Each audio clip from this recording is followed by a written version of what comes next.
right, it's about 11:30 at night. I saw a flash at the window, and it's like, whoa, I hope that was lightning outside my house, or else fucking electrical bolt just in the reflection, it looked like an electrical bolt flashed across the fucking kitchen. Yeah, it's outside, so the rain finally hit. I've been extremely lucky with the rain. Oh man, that's so much lightning.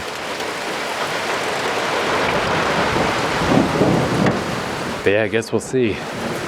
This episode will be about tomorrow, so we'll see. Surely, it's 11:30. Surely this will be over by tomorrow. But yeah, we'll see, man. Stay tuned.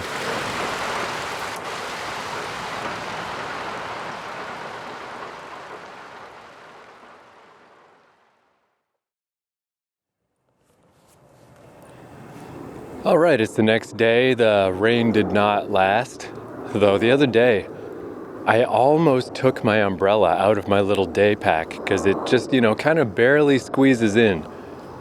It would be nice if I had that little bit of extra room, but then I thought no, this is the whole point. The whole point of having the umbrella is you never know when it's going to rain. You never know when it's going to go crazy. And last night confirmed, I better keep that thing in my bag because it was nuts yesterday. But you never know when that's going to happen. Today, though, beautiful, bright, clear skies, everything's perfect. I'm at Shirozuoike Park, Shirouzouoike Park. Because I basically just wanted to take a bit of an easier time today, where yesterday it was an easy hike. Each individual bit of it was easy, but the sheer length of it was fucking wild. I literally went up over a mountain, and then after I finished recording yesterday, I walked home. But I'll talk about that in a bit. Man, there's an actual observatory, not just an observation deck, but like a dome, a domed building. And I saw some signs saying hey, at nighttime you can look at the stars or whatever. I just tried the door to the building just in case. I'm I know Japan's pretty public and they are not big on tons of security. But surely it's not just open, right? And yeah, it's not. So I don't know how this works, but that's interesting. Yeah, this place, it's a nice big lake. It's pretty. It's pretty fucking nice looking. So yeah, after the sheer length of yesterday, and just in general this trip, I think maybe because I'm doing the podcast, this isn't totally out of line with how I did stuff when I visited Japan in 2019. But I don't think it was quite this severe. I think I did have a lot more days where I just kind of ambled around and didn't do much. Where this time, it's weird. The level of stuff, the sheer amount of stupid, long, crazy adventures that just literally eat up the whole day. It just takes all day to do this stuff. Day after day after day. It's cool, but it's also a little crazy. Just the walk over here. The particular neighborhood I was walking through reminded me of when I went to Spider Mountain in Akigawa. Not Akigawa, but across the river from there, Fusa, I think it was called. It reminded me a lot of that neighborhood, and that just made me think of oh yeah, you remember that day? Spider Mountain? That feels like a lifetime ago. That feels like a whole other trip. How has this all been one Japan adventure? Of course I got the 90-day visa. That is a long visit. But I still feel geez, I'm really packing in some stuff. This is kind of, I'm not going to say kind of much. I'm glad that I'm doing it this way because it'll be over soon and I'll be out of here and I'll wish I could come back. But it is nice to just take some calmer days. And even this, now that I'm here, this lake is a pretty big lake. Even on Google Maps is very evident. Oh yeah, there's fucking water there. And there's an island in the middle. I'm going to do a little stroll around and see if I can go into the middle part. But yeah, I kind of dicked around in the apartment this morning. It's like 3:30 already. So I'm in the same situation as always, where there's not that much daytime left, but I'm already at the place. And then from here, I'll just walk back. Today's just a real mini adventure. And it kind of feels all right. Feels good to just take it easy once in a while. And to not travel halfway across whatever fucking region I'm at. Yeah, in this case, I don't really look up reviews on Google Maps too often. But every once in a while, I'll dip my toe in. So like in this case, I just clicked on it just to see what the top level was. And somebody just said like, yeah, this place is great. It's my favorite park in this region. So I was like, all right, good enough. You sold me. I just need somewhere relatively close to go. Somebody's soccer ball went flying. I'm going to throw it back.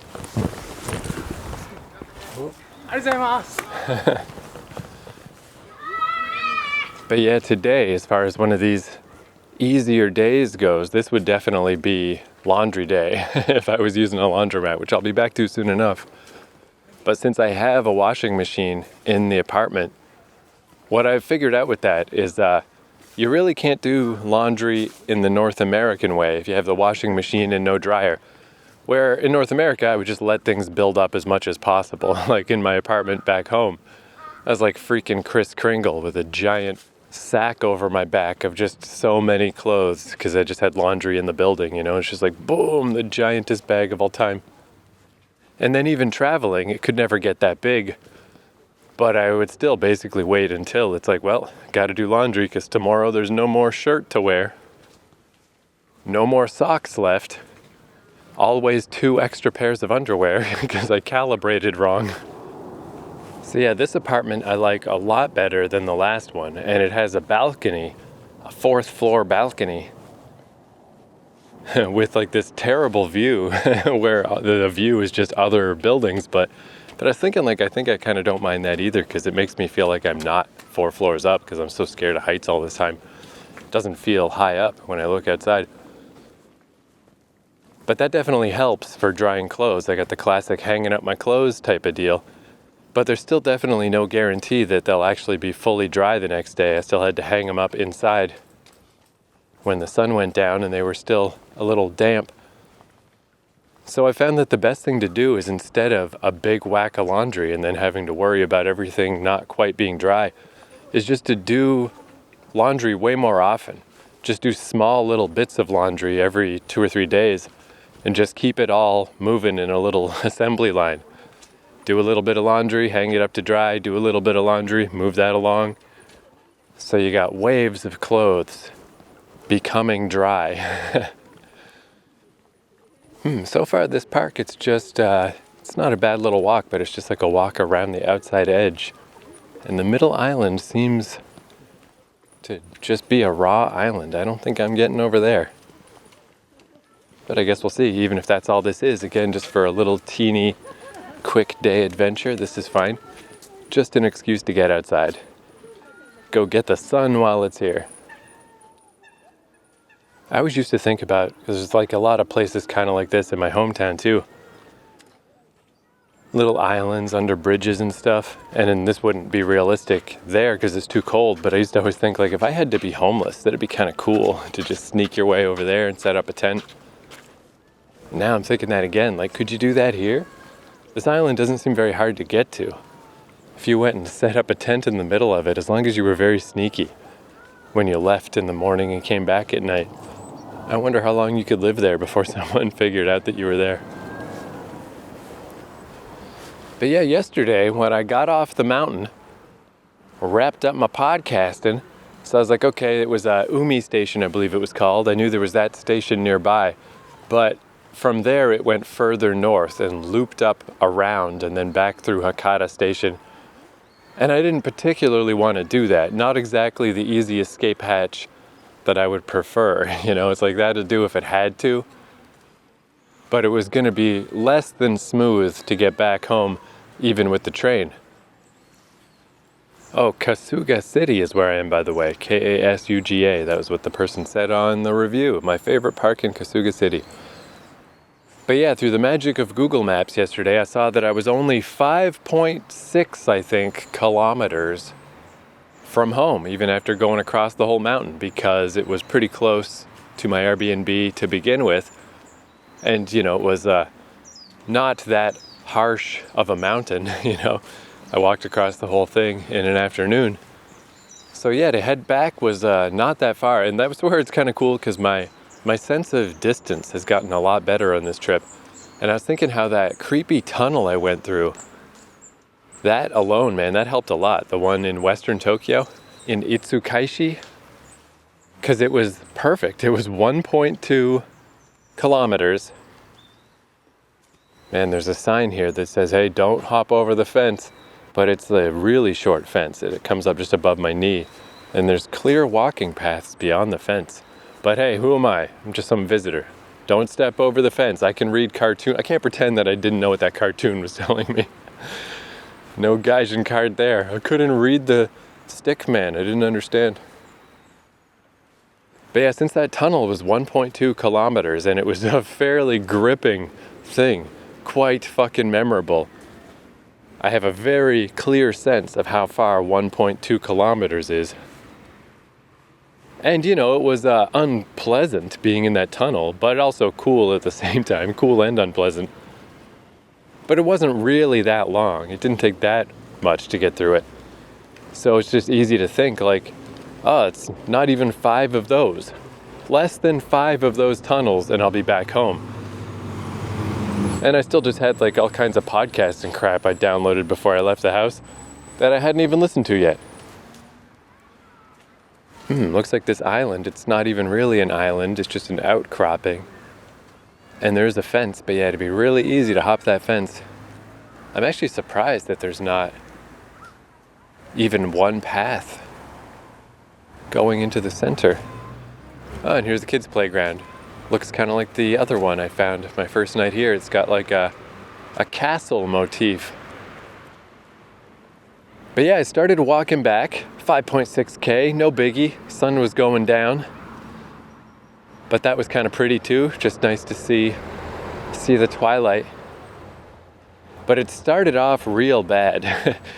I'm starting to learn too about the thickness of streets on Google Maps, because I got to experience the 3 main thicknesses, where at first I was on a very thick route, big thick line on Google Maps, and that thing was horrible. It did go directly back to my neighborhood, but thank God there were other options, because it was big time trucks. None of these little tiny cute little vehicles that are around Japan sometimes. These are the full size gigantic trucks carting things around. There was very little space for people to walk at all. Sometimes there was a walking space on the side of the street, sometimes there wasn't. I had to hop across this horrible highway of death one time, and then I was following the other couple idiots that were on that street of where did they cross, what did they do, and I was like, this is terrible.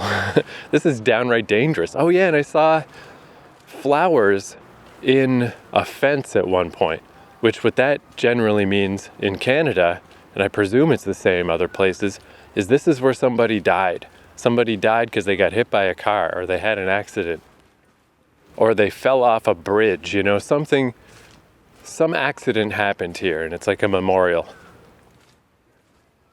There was one right by my house in Toronto where I saw all of the flowers, and I looked it up. And oh man, it was just creepy. It was this lady who was cycling, where, yeah, I don't recommend bicycling in Toronto. It is not a good city for biking. It's very scary and dangerous. But she had a wagon attachment to the back of her bike that I guess made her a little less maneuverable. But a garbage truck was turning a corner and just turned too tightly. I don't know how it didn't see her, or it just didn't realize that it was that close. But anyway, it just ran her over. And it's Jesus fucking Christ. I almost got hit by a bus one time. Yeah, not recommended at all. So yeah, seeing the flowers was additionally creepy. So I got off that street through a really thin street line on Google Maps means it is just a little neighborhood street that's really small and nobody's ever on it. Very quiet. But those are the ones that never go anywhere direct in Japan. They're just a spider web of streets. But I went through the spider web for a bit and then got to a mid-size line. So that was still a busy street, but it went straight to my neighborhood and was fine. It had actual sidewalks and proper pedestrian crossing lights and everything. That big one, that was like a rare thing. You don't really find those often in Japan. But I guess it makes sense that they gotta have them somewhere. I guess it's because a lot of times, especially in Tokyo, those are the big like overhead expressways and stuff. They just kind of get them out of your way. And it's like, you drive up there, you pay horrifying tolls, you're in your own world. But I had stumbled into their world, and as a pedestrian, it was terrible.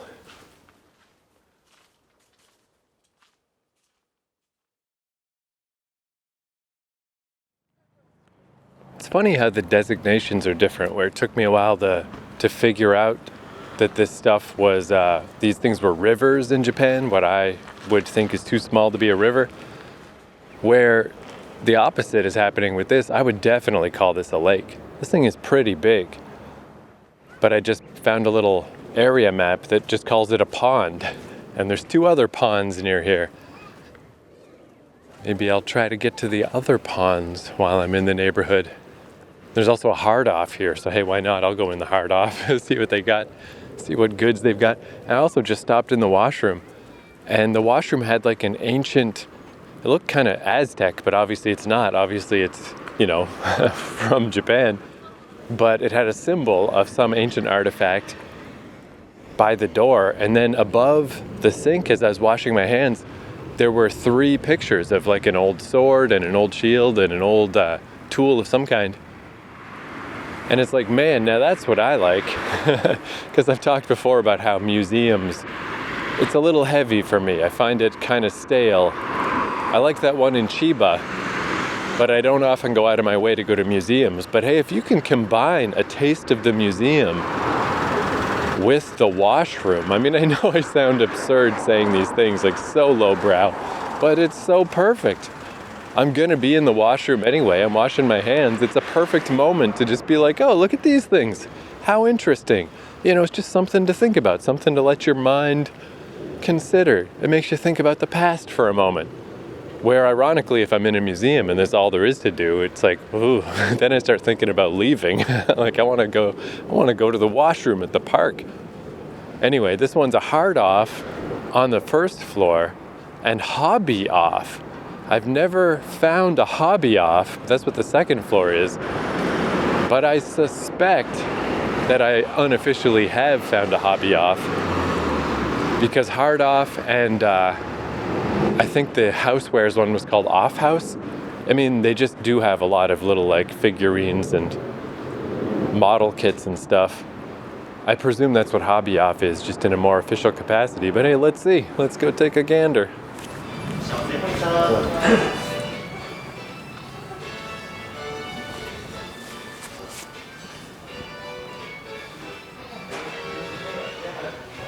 Oh no, the song is playing. All right, let's turn this recorder off. You don't need to hear this.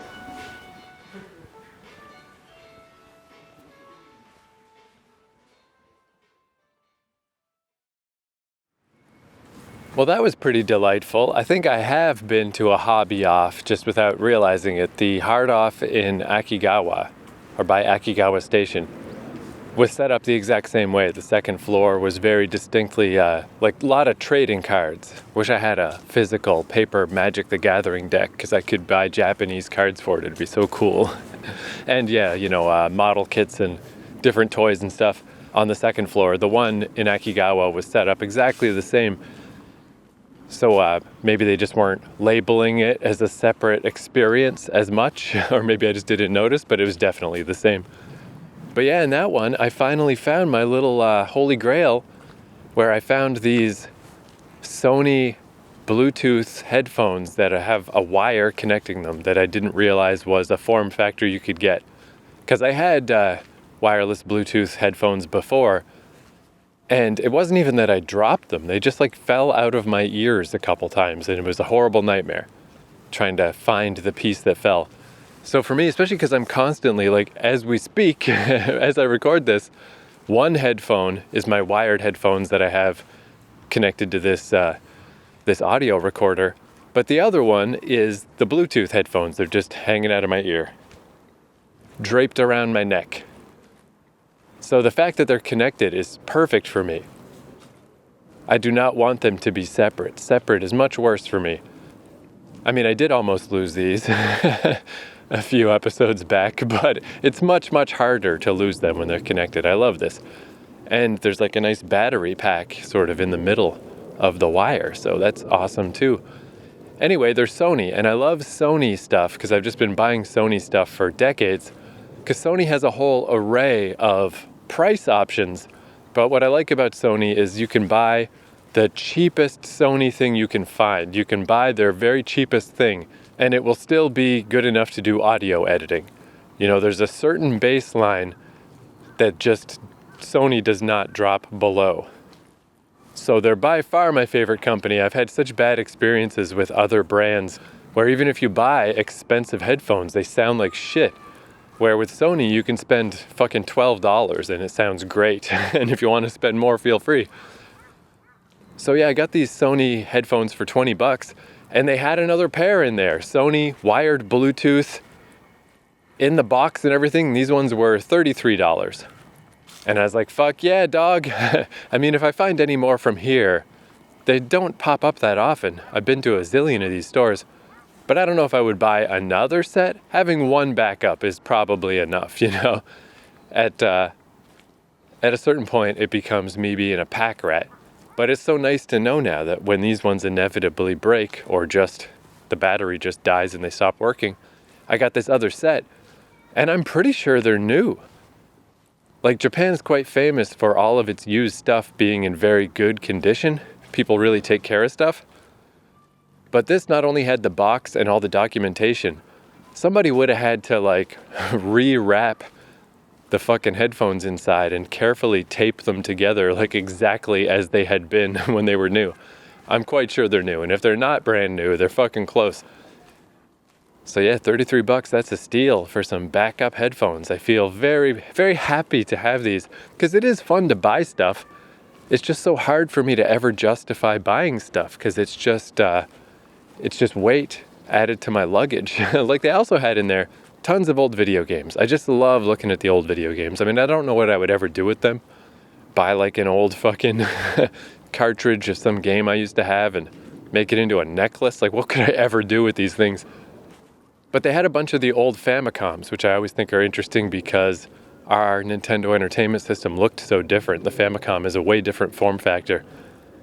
They had one that was only $5 because it was old, obviously, but old in the way of being kind of discolored and probably didn't work because, you know, they had other ones that were more expensive. Although apparently there's so many Famicoms kicking around, none of them are that expensive. But even like for $5, like if I had an apartment, if I lived here, I would buy the $5 Famicom just to put on the shelf. You know, I don't need to find an old TV that you can actually connect one of these things to and get one up and running and stuff. It's CRTs and everything. It's a huge fucking pain in the ass. If I want to play the old games, I'll just emulate them, you know, fuck it. But just to have one as a cool little thing in your house for $5, that would be so cool. But I can't justify it. I can't buy that. The fuck am I going to do with it? So these other ponds, Nakaharishin Pond I'm at now, these are pretty much fully undeveloped ponds. They're just a weird little pond in the middle of the neighborhood. But I think I discovered tomorrow's adventure. I was like, I should do something more proper tomorrow. If you go south from here, there's, you know, I saw it in real life first, like, okay, big bunch of woods, big mountain right there. What's all that about? And on Google Maps, there's a labeled hiking path that goes quite a distance, of course, by a golf course at one point. But it's extremely similar to what I did last episode where I was going north. This time it's south, and you hike and hike and hike and hike. A ways, quite a ways. Yeah, that'll definitely take me the afternoon. The Kusambuyama Observatory is in there. Ochozu Falls. So there's stuff that I may or may not find, but it's cool that it's there as a possibility. But importantly, the same way as yesterday, once I come out on the other side, not only is there a JR train here, this one literally just takes me right back home. It's the exact line that goes by my Airbnb. And it's like 6 stops or something. Maybe 7.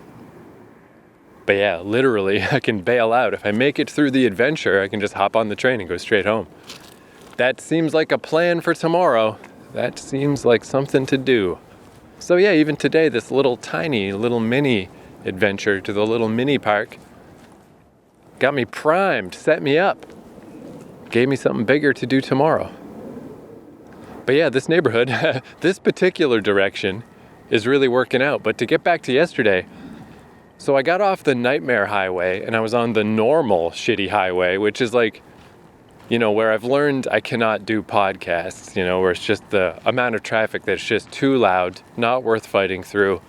Some of my older episodes really sound bad. It's like, I just need to not do that anymore. It's just too loud. It was that level of street. But it was okay as long as you got headphones in and you're just listening to a podcast or whatever.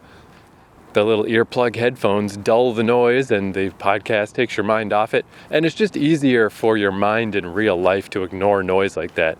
Once it's all crammed into a podcast, it's much, much worse seeming. So it kind of sucked, but it was fine. It was like kind of a nice walk in a weird way. But it was just all like factories, literal factories sometimes. And like edge of town road type stuff. Definitely not pleasant. Not like a nice pedestrian experience. Certainly a place where you're supposed to have a car. And then like I saw a pachinko place that was fucking enormous. It was like the great big casinos in British Columbia. That's what this reminded me of. I've never seen a pachinko place big like this because I always see them, in Tokyo or whatever. They're just kind of crammed in places. This was its whole own building that was like 3 stories tall and took up the whole block. It was just like this monolith of fucking pachinko. And a little past there, I found a coin on the ground that I think maybe is from there. Maybe it was one of the pachinko coins. But I don't remember what it said on it because I just, I put it on like a little elevated part somewhere where somebody walking by, if they wanted it, they could see it. I don't know how much it was worth, probably not much. It didn't even occur to me to wander into the big pachinko place yesterday, but now that I think about it, I guess it's weird to go in when you're absolutely not going to partake. I did go into some smaller pachinko places in 2019 just to try it, just to see to marvel at the pachinko. And yeah, it is just so crazy loud and absurd and ridiculous. And I played a few rounds, but pachinko, all gambling is about the same. I don't know that pachinko really deserves additional scorn. It's all just random nonsense. But pachinko is really weird because it really feels random. It's basically like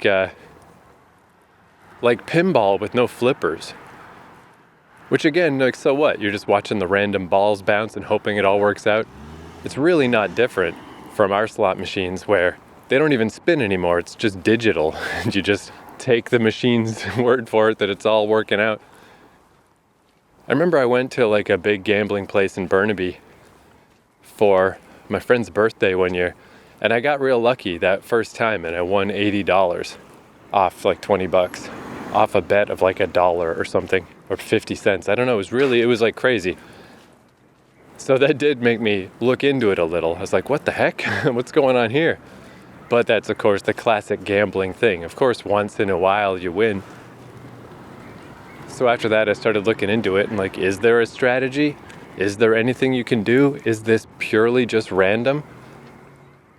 And then I went back by myself a couple of times just to try like grinding it out, like really small, like 5-cent bets.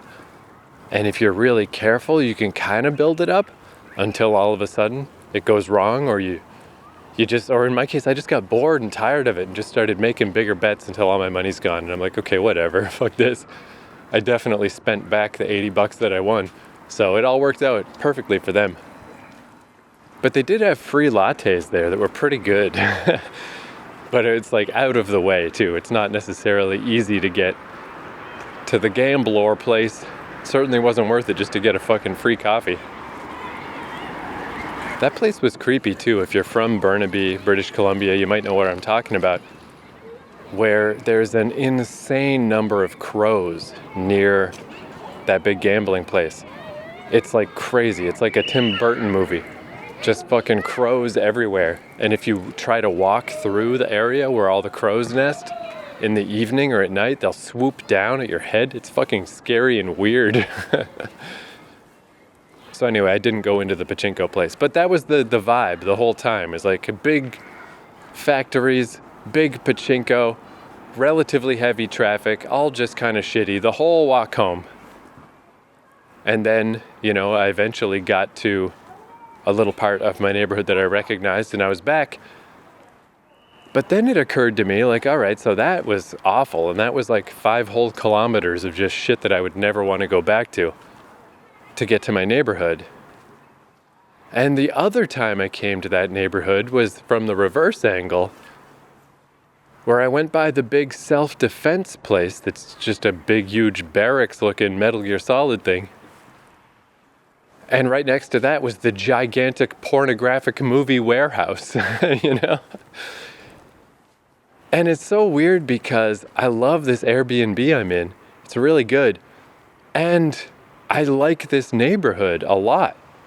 But it occurred to me, like, I do like this neighborhood, but literally this neighborhood. Because I never go further than either 1 block away to the JR station, or more usually about 3 blocks away to the other station. And that's it. It's like fast travel in a video game. I never actually travel anywhere further than that. I literally just stay in my one little neighborhood, and then I get on one of the trains, and I get teleported somewhere else. So it was a bit weird to realize, as much as I like this area and I like this place, I was like, holy shit, this neighborhood sucks. This is awful.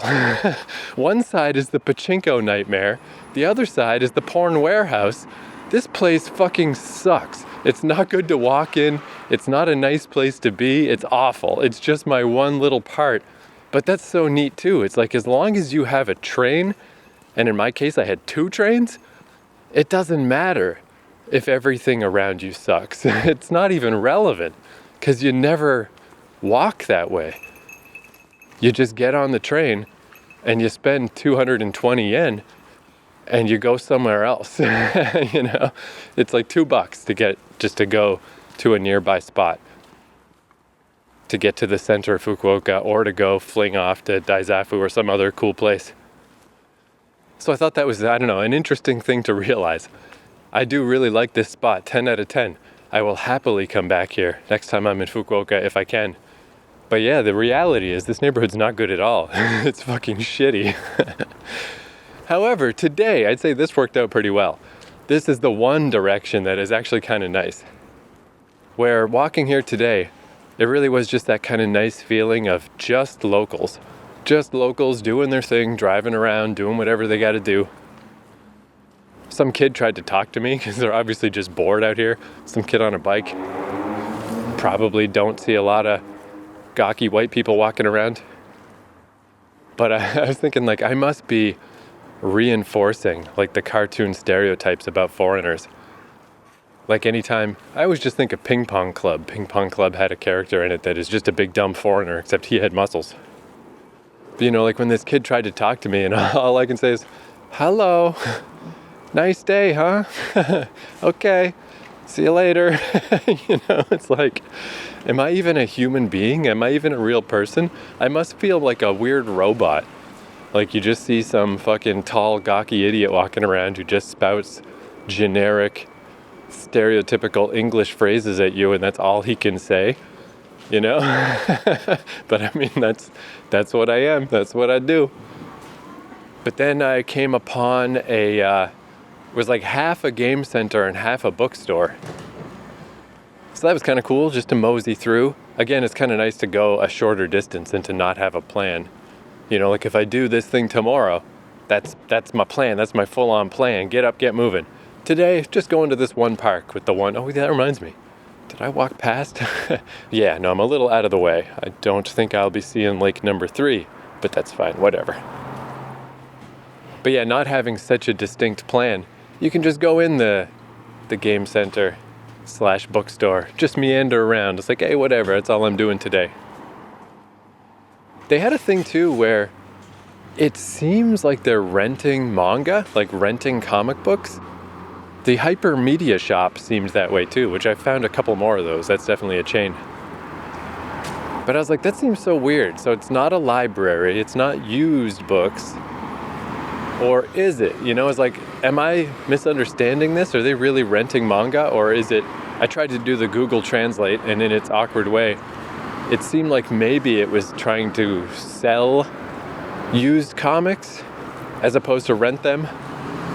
But then a big bundle of comics was like $7, where I just can't figure out, because like used manga is pretty cheap in Japan, but it's not that cheap. Like a big brick of like 8 volumes of something would be more than $7 unless it's really old and unappealing. But $7 feels like a lot to rent manga.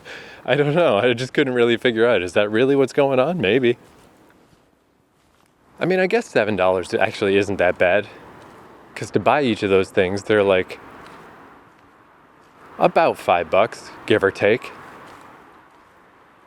And maybe it's better to rent them. I mean, maybe you read the whole great big crazy 18-volume manga series about, you know, fucking ancient emperors battling in the distant past. Maybe you don't even want to keep it anymore. Like, then what? After you read it, what, you got to try to sell it back? Maybe it's better just to rent manga.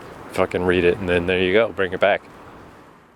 Anyway, just another little tiny pointless mystery that I was not quite able to solve.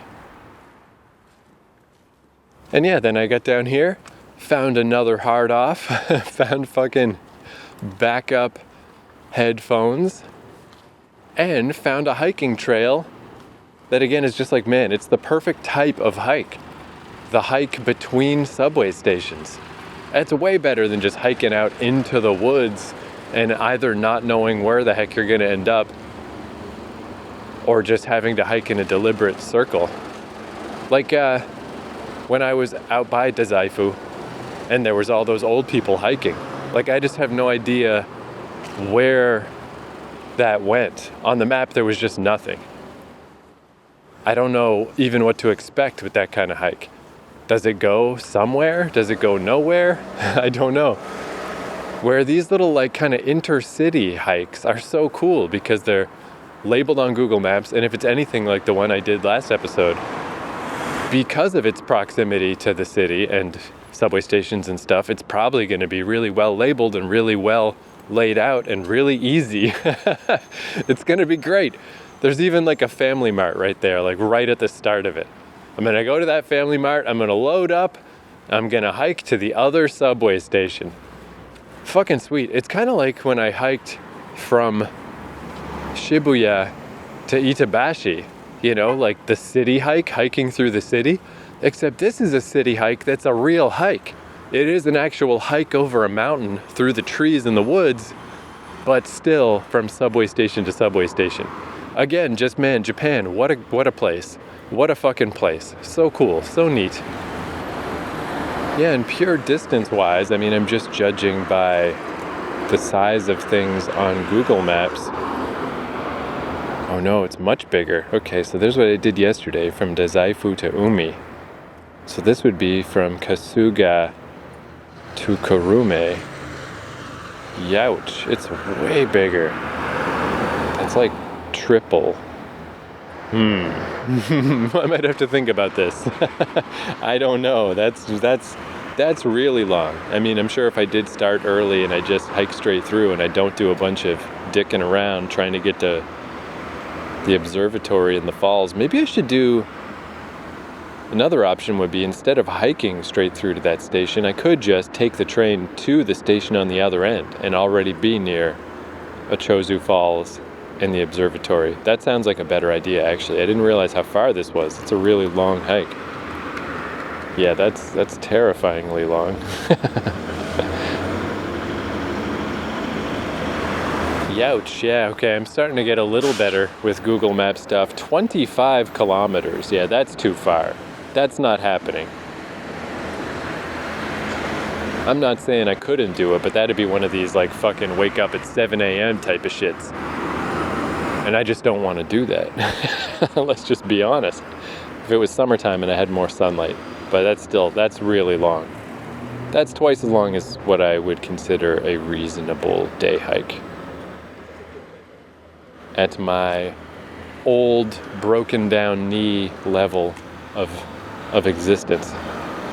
But yeah, I still inadvertently discovered some stuff. This idea of taking the train around to the back and just trying to get to Ochozu Falls. Oh yeah, that's the one last thing I'll say before I sign off, now that I'm kind of back in civilization and we're back to cars and stuff. I was mentioning last episode with the Ono Castle ruins, I was like, I can go on YouTube later and take a look and see if there's anything obvious that I missed. So I didn't look very hard. I basically just searched on YouTube one time, just Ono Castle ruins Fukuoka. So there might be, maybe that mountain is called something else. Maybe there's a better term. But nothing came up. And I was just like, oh, fuck. I mean, I guess that makes sense. Like, what the hell even is this? I don't know. It just happened to be nearby where I was. But that's interesting. If true, if indeed there's nobody who's done a big let's walk through this area YouTube video yet, is that sometimes it feels like every little inch of Japan has been covered. You can find certain neighborhoods, even here in Fukuoka, where just as an experiment, I was like, let's try to find that one family mart where I met up with Brad that one time. Here's somebody walking down from this direction. Here's somebody walking from the other direction. Here's somebody walking at night, Like, it seems crazy.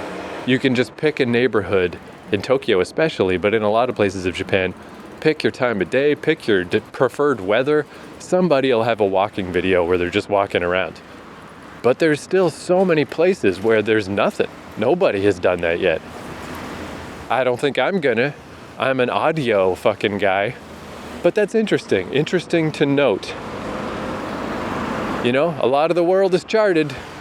Obviously, it's all officially charted, but even just in that casual way of just like, just a YouTube video about fucking walking around, it feels like a lot of stuff has been chronicled, but there's a lot of stuff that has not. So, just something to think about. All right, I'm back into proper car fucking civilization now.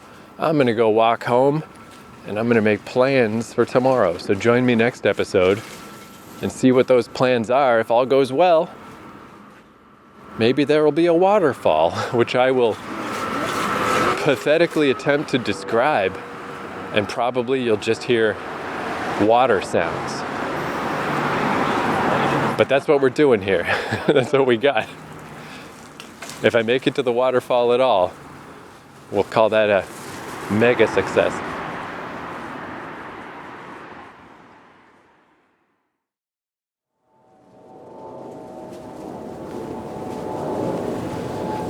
All right, one last thing I want to bring up before I end this episode. It's a bit later now.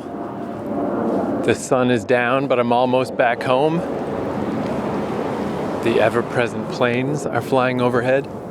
But yeah, I thought this was kind of interesting. I guess I wanted to mention first, briefly, when I got back home yesterday after my epic hike, and I stopped in the Konbini to grab whatever I was going to eat that night, I did kind of think after that long-ass hike, and I was kind of tired because I woke up early, I was like, fuck it, I should just buy a drink tonight. Why not? What's one drink gonna hurt? And I picked up the Strong Zero, because Strong Zero is like, it's like the meme, for me anyway, because there's a wrestling tag team that has a finisher called the Strong Zero, because they used to wrestle in Japan. And the first drink I ever tried in Japan near Nakaitabashi Station was a Strong Zero from a 7-Eleven, and I couldn't believe how much one drink fucking screwed with my head. So I went so far as to pick up the big tall can of 9% Strong Zero. But then, I think that getting sick in Chiba, throwing up in the toilet all night, I think that really stuck with me because I started thinking, like, just imagine, what's it gonna feel like when you get to the end of this can, this gigantic 9% can? Like 9%, that's crazy. Canada is pretty known for strong alcohol. And it's not fucking 9%. So I was imagining it, and I'm like, it's not going to feel good. I'm not going to be happy to be walking around my apartment fucking dizzy from this fucking drink. So I put it back and got a normal-sized small can of 5%, some kind of lemon thing. But after I drank it, I still was like, I think I'd be happier without that. Booze is just not my drug of choice. But what made me think of that is I just walked by an alcohol vending machine, and I haven't seen one of those since Chiba, and it was a non-alcoholic, or like 0.5%, small enough that I guess you could sell it in a machine. So I saw one here, and I'm like, oh fuck, it's been a while since I've seen you. But this one appeared to have real booze in it. And I was like, huh, you know, what's up with this? And you could get a highball for like $2. Which again is just wild. Alcohol prices in Canada are fucking insane. So I kind of figured, even though as recently as yesterday, I decided this is not what I like to do. But I thought, oh, maybe I'll give it a shot just for science. You know, I just got to see, is this actually booze out of a machine? What's going on? But then I saw it has some kind of mechanism that says, how old are you? ID. So you got to scan your ID at the vending machine to prove that you're 20 years old. And I don't know if I even could. Probably not. I assume you need a Japanese ID. I doubt it's going to read my passport. But I was like, that's fine. That solves the question. That's all I wanted to know. Is like, can you actually sell alcohol in a vending machine? And if you did, how would you stop just every random kid from sneaking over here and buying booze? But it turns out that's how. You got to actually fucking swipe your ID at the machine.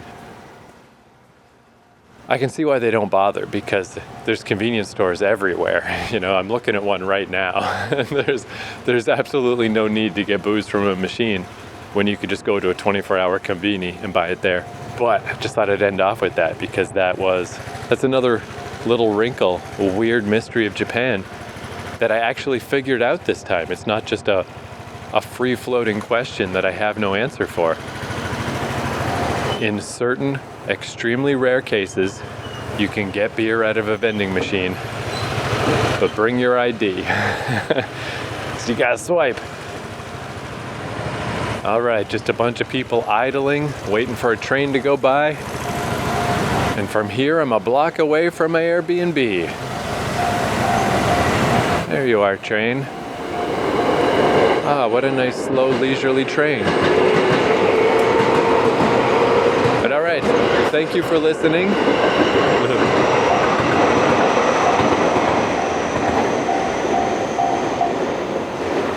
But all right, thank you for listening. Oh, fuck.